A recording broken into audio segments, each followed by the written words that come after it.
Hello, everyone, and welcome back to the program. The date is May 23rd, 2025, and today we will be discussing Trump's approach to the ongoing conflicts in the Middle East, specifically related to the situation between Israel and Gaza and the ongoing conflict there, and the negotiations between the Trump administration, and Iran over their nuclear program. And we're going to be focused on three particular questions tonight. And the first one is the question of whether or not there's a rift between the Trump administration and Israel. Over the past week and a half or so, there have been leaks and there have been stories in the press related to an alleged rift or disagreement between the Trump administration and Israel relative to Israel's approach to the situation in the Gaza Strip. There have been statements made by Trump, his team. There have been statements made by Israel and theirs. And we're going to look into those and explore whether or not this is all theater or whether there really is a rift between the two countries. And of course, I want to also explore, this is the second point, why or what's the purpose of the convoluted messaging that's coming from the Trump administration. And this isn't just related to the conflicts that are taking place in the Middle East, but this is also happening with the messaging relative to Ukraine. One day, Trump and his team says something positive about the Ukrainians. The next day, they say something positive about the Russians and castigate the Ukrainians. It's very similar to what's happening in the Middle East. One day, Trump is praising the Israeli government. Steve Witkoff is saying that, Israel is their own country and they can do what they want to do, regardless of what we have to say. The next day, Trump is saying, which he said last week, that, he's sympathizing with the Palestinians that are starving since food isn't getting into the Gaza Strip, and potentially there should be a state for the Palestinians and this kind of thing. So we're going to look at the sort of two-faced messaging that we're getting from the administration. And lastly, we're going to look at how we can expect Trump to proceed in both of these circumstances. The negotiations between the administration and Iran, and the conflict between Israel and Gaza. So the first point that we want to look at is there a rift between the Trump administration and Israel? Now, there's a few indicators that would tell us that there is some differences between the Trump administration and Israel and how Israel is conducting itself not only in the war, but also in the larger strategic ecosystem in the Middle East. Now, for example, Trump recently, and again, the question is there a rift between the Trump administration and Israel? And this would be what I'm about to list to you are some indications that there are potential differences. Trump ended the strikes on the Houthis. Now, the Houthis are a rebel group that are based in Yemen, that's on the southwestern tip of Saudi Arabia, and they've been threatening the commercial shipping through the Red Sea with missile strikes.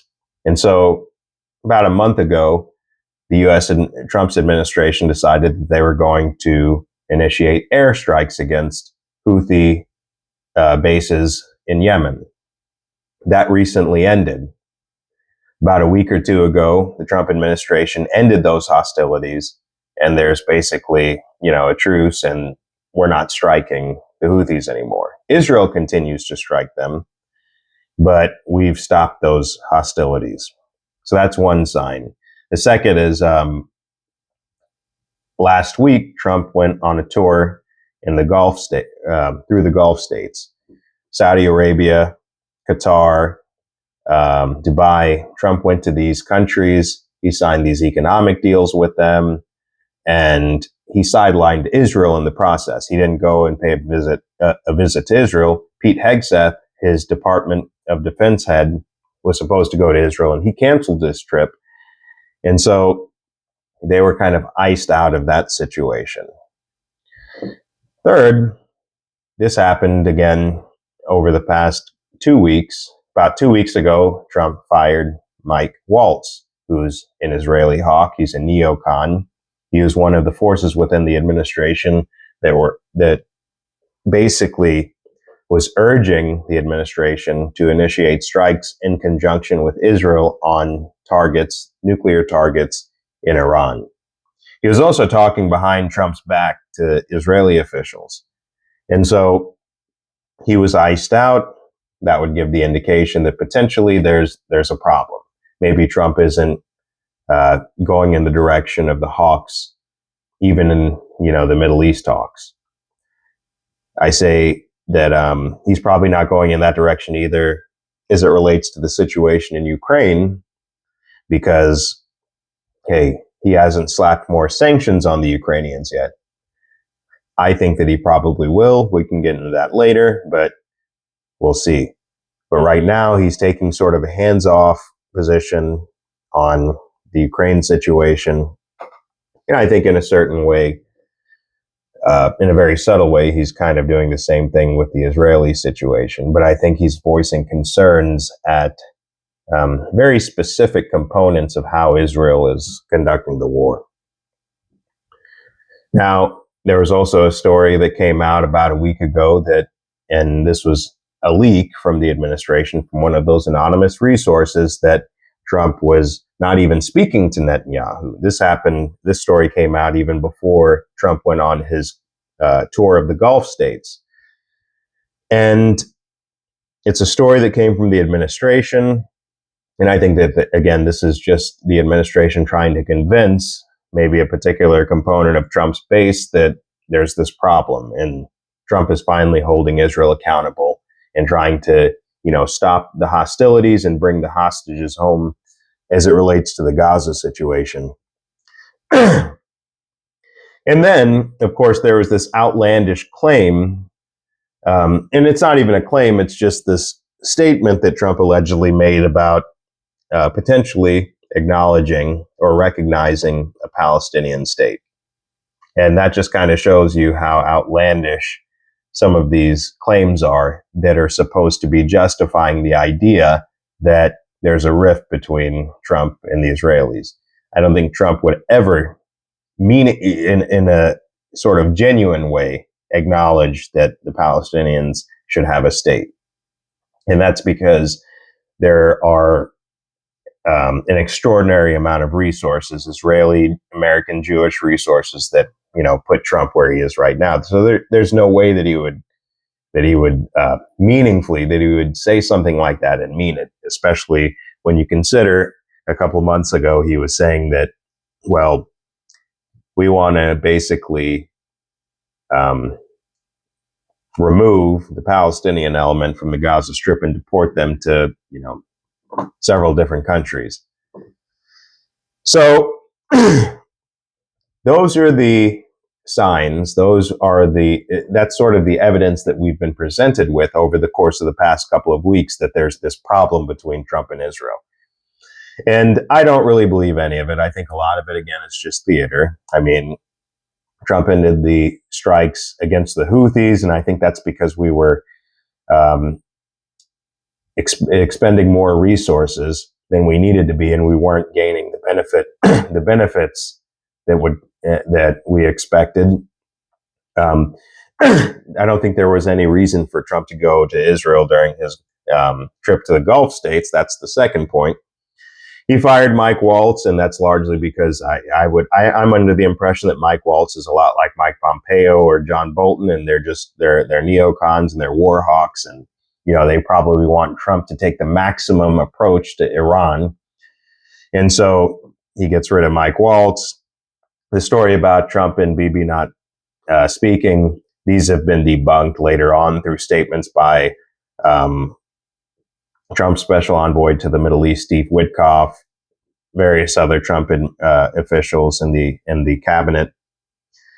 And again, like I just said, the idea of an independent Palestinian state being um, presented by the Trump administration is just, it's not even something that's worth talking about. And so in recent developments, between, as it relates to the situation, the war between Israel and Gaza, we've heard that Israel may seize the Gaza Strip and control aid in an expanded offensive against Hamas. And it's called Operation Gideon's Chariots. And so over the past couple of weeks, Israel has been bombarding the Gaza Strip. I believe it's particularly the northern part of the Gaza Strip. They've been calling up reserves, and they've been, stationing them at the border of Gaza. And what they're planning on doing is reinvading Gaza. At least that's what they say.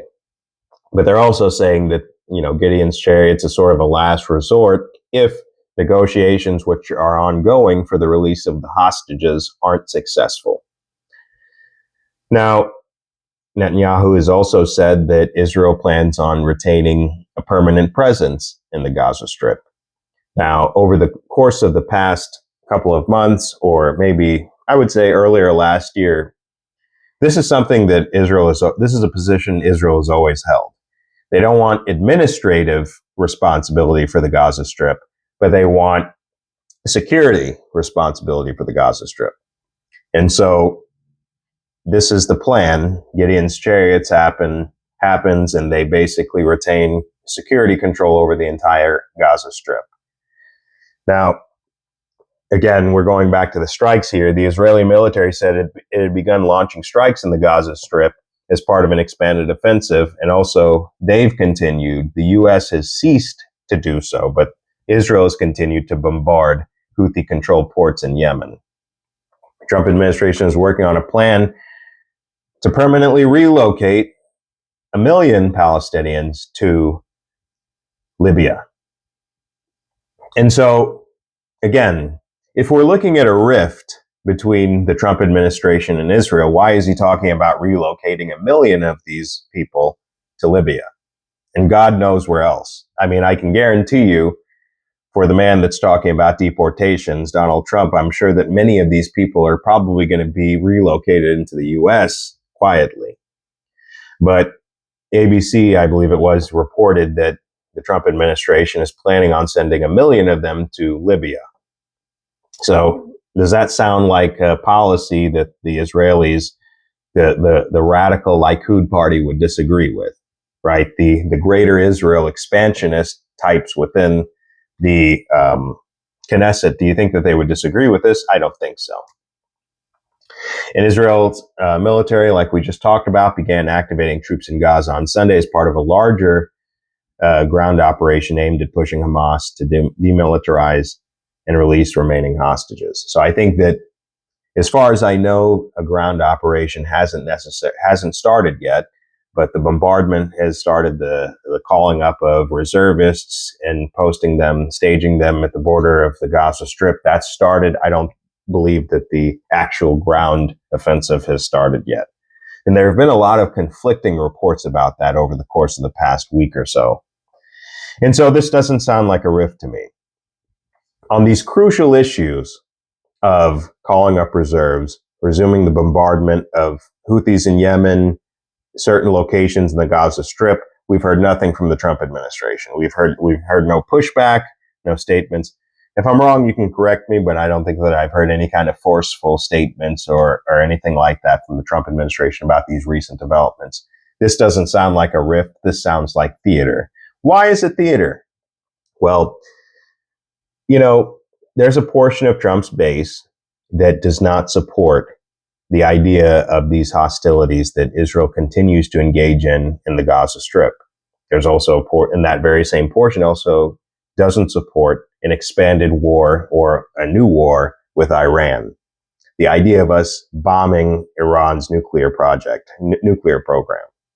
And perhaps, I'm just speculating, Trump is probably trying to appease this segment of his base because he's prideful and he can be insecure. Even if it's a small portion of his base that disagrees with him, he's probably trying to placate that particular element.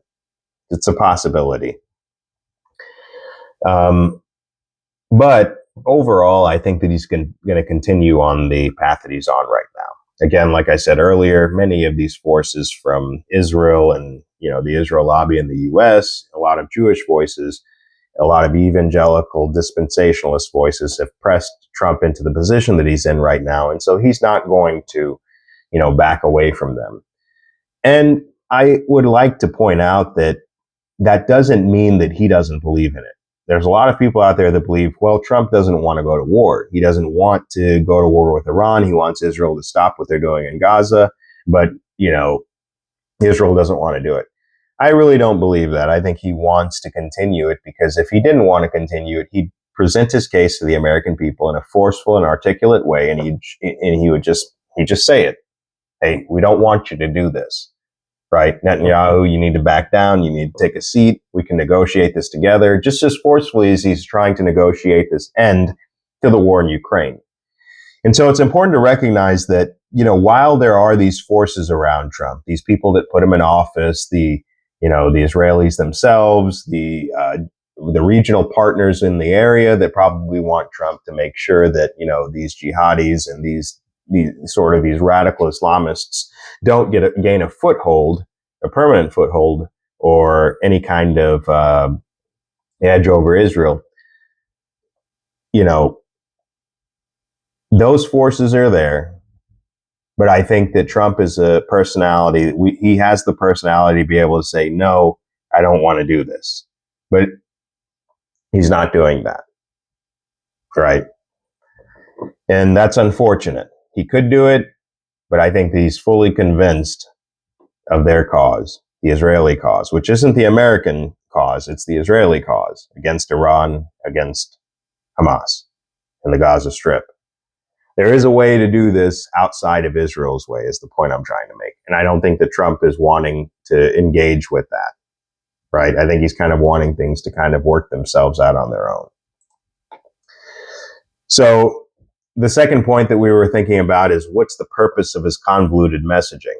As I said earlier, over the course of the past month, almost every other day you're going to get a contradictory message in the foreign policy realm from Trump, Rubio, his other cabinet officials.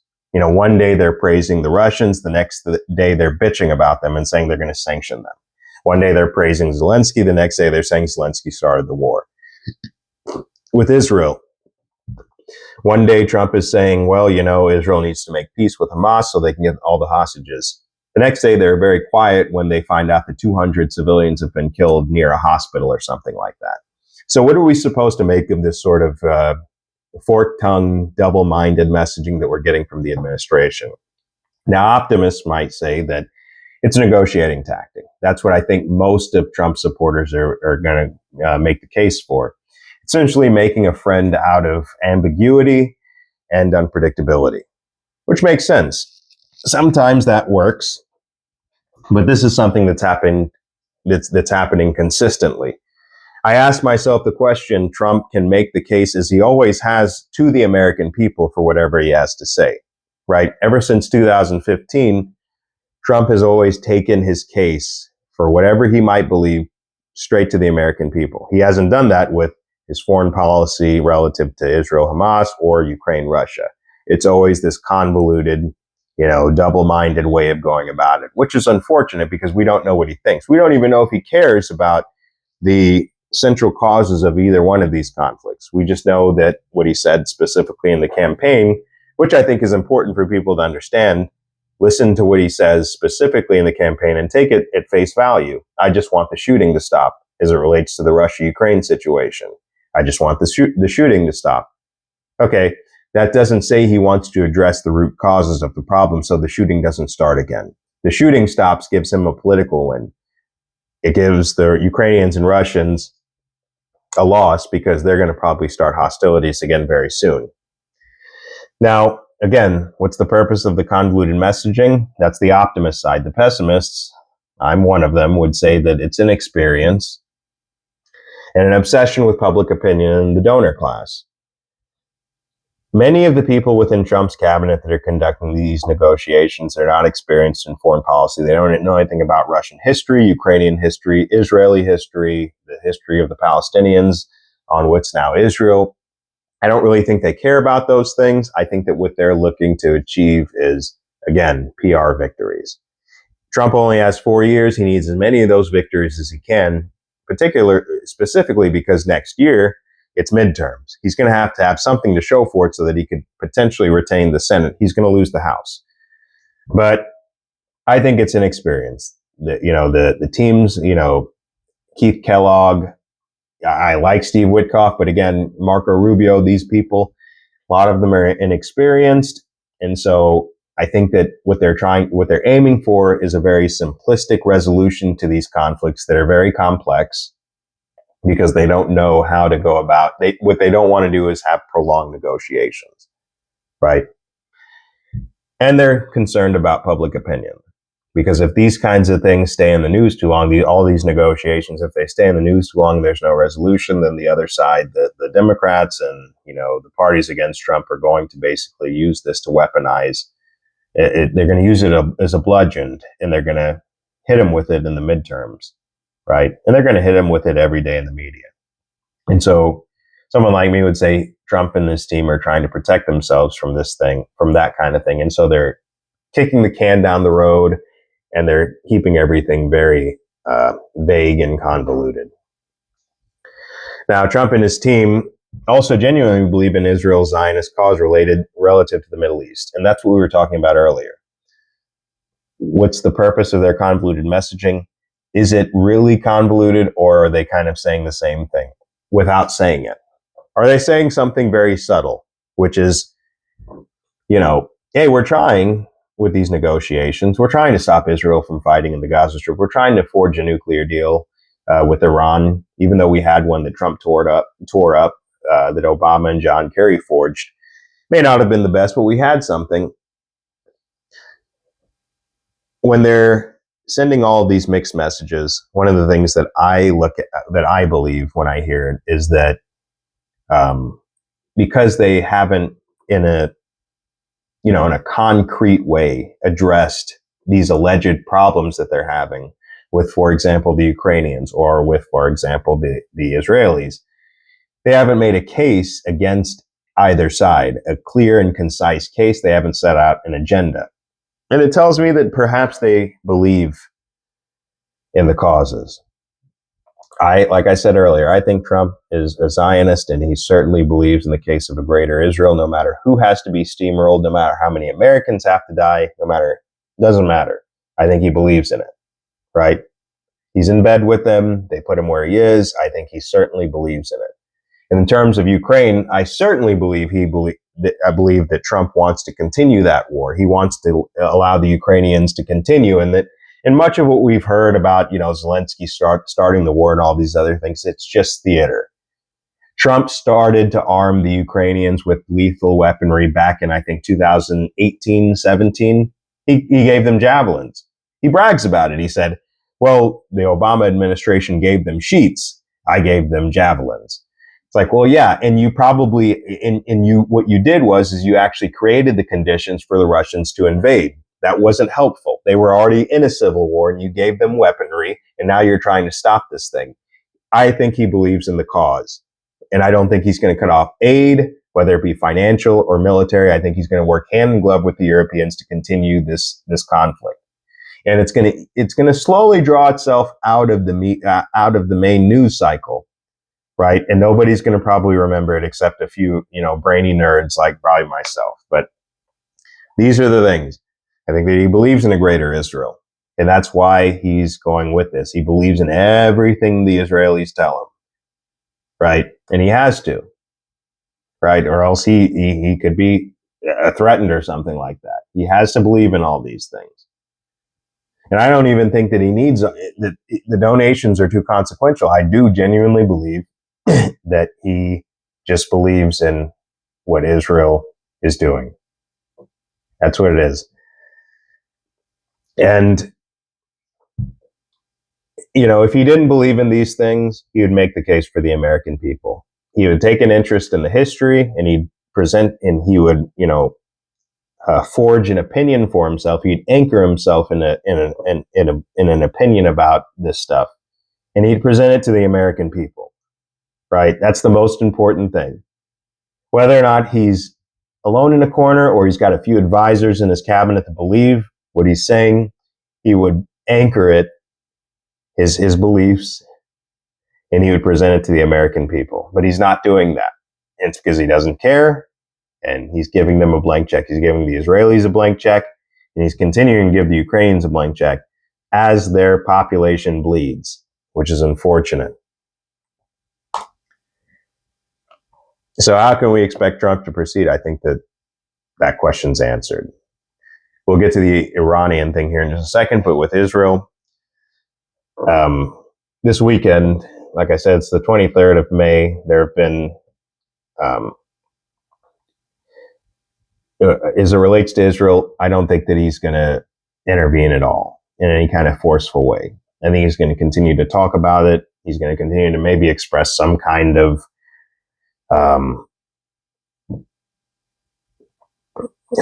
disagreement. He's going to push back a little bit when it comes down to how they're continuing to approach the Gaza Strip. But I don't think it's going to really amount to much. I think it's just lip service he's paying. He wants people to get the impression, or at least a certain segment of his base to get the impression that he's pushing back. Now, I think that there is something to say about some of his pushback, because he did recently make a statement about how the Palestinians in the Gaza Strip are not getting enough aid or food because Israel's cut off the water, the food supply, everything to them over the past couple of months after the negotiations, the deal that Steve Witkoff brokered, fell apart. And so this new scheme came into place where basically a private entity, which I believe is based in Switzerland, is going to be distributing food into the Gaza Strip at certain checkpoints. Now, the international community and the UN isn't going to have anything to do with that. They've been very critical of it. But again, it's a private drive to press aid and food and all of these things into the Gaza Strip, and it has Israel's approval. And so I think, again, there are probably some areas where Trump is looking at improving the situation for the Palestinians in the Gaza Strip, but he's doing it for a political reason purely. He's not, again, I don't think he's genuinely interested in their plight or anything like that. But, the world is watching. And so they have to go with these initiatives, right? And we'll see what happens with that. We'll see if the aid continues. Now, how can we expect Trump to proceed with Iran? And we'll go ahead and take a look at some notes here.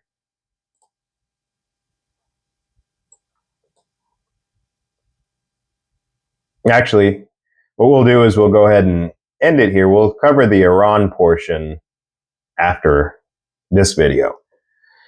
And so forget about the Iran stuff for right now, but when the next video comes out, you'll see how a lot of this stuff ties together. A lot of Trump's thinking as it relates to Israel in what's the developments that have happened there will tie into the Iran situation. And so look out for the next video. And we'll go ahead and end it there. Thanks for joining me. And everyone have a good evening.